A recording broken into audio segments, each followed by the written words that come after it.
Welcome back.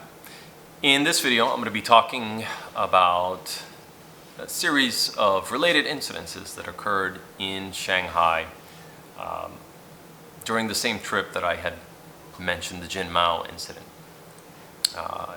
In fact, I believe it might have been even the same evening. Anyway, I had traveled, at the time I was in Pudong area, and I went up to a couple of different tall buildings just to take some pictures, relax, and get a feel for Pudong.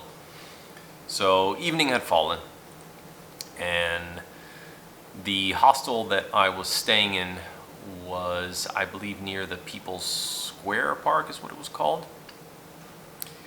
And so I was in Pudong, and I decided, just walking around at night taking more pictures. I decided, okay, got to make it to the other side of the river so I can take the train again to get to the square, or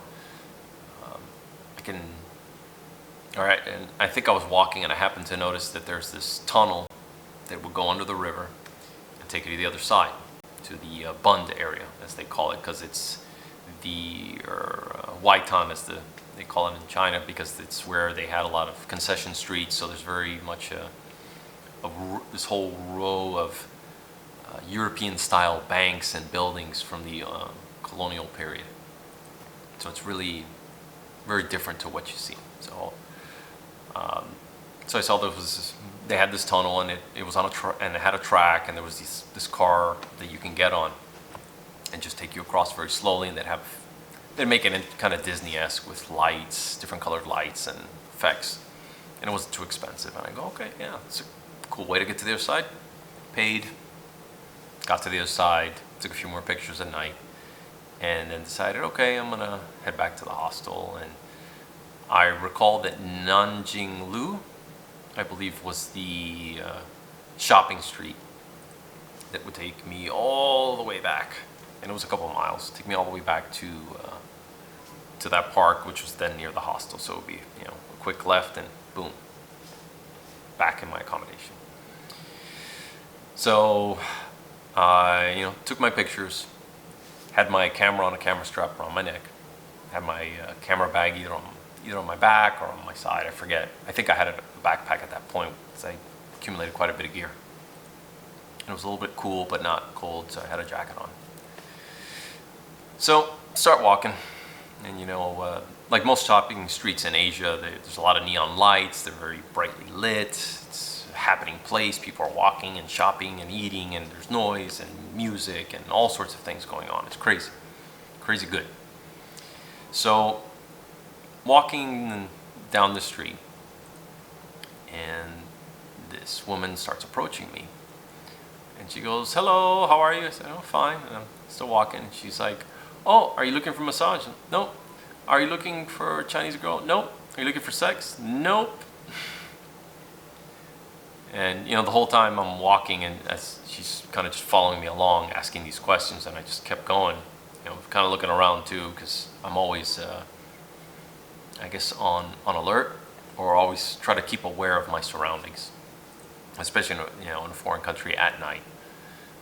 And like I said, there were people in the street, but in the very beginning it was sparse until you got closer and closer to the center. So keep walking. Another woman approaches me. Same series of questions. "Hello, how are you?" "Fine." "Looking for a massage?" "No." "Looking for a Chinese girl?" "No." "Looking for sex?" "No." Okay, that's two. And then a third. And then a fourth. And then a man. Same series of questions. And then another man. And then a woman. And on and on and on throughout Nanjinglou Street. It got to the point where I started keeping count. I go, let's see how many of these people approach me. And I counted 12 in the same evening, along the same street. And like I said, the first couple I can kind of guess, because you're on the outskirts of the shopping street. Maybe there's people who are interested in that, or maybe it's kind of quiet and shady enough that you can kind of get away with these kind of questioning and transactions. But sure enough, all the way to the very end, that happened. And in retrospect, I think I was probably targeted because single foreign male, I have a camera around my neck, so they're thinking tourist.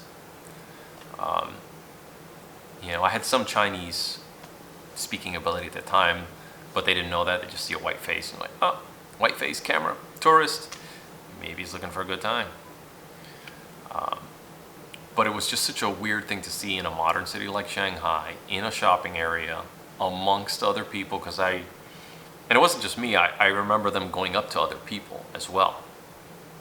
But it was just a number that kind of shocked me, that it was a dozen different people did this. In some cases it would be like less than one block to another where, okay, the first one, or the third one, then the fourth one, then the fifth one. It was like, crazy, but yeah. So, till the next video, see ya.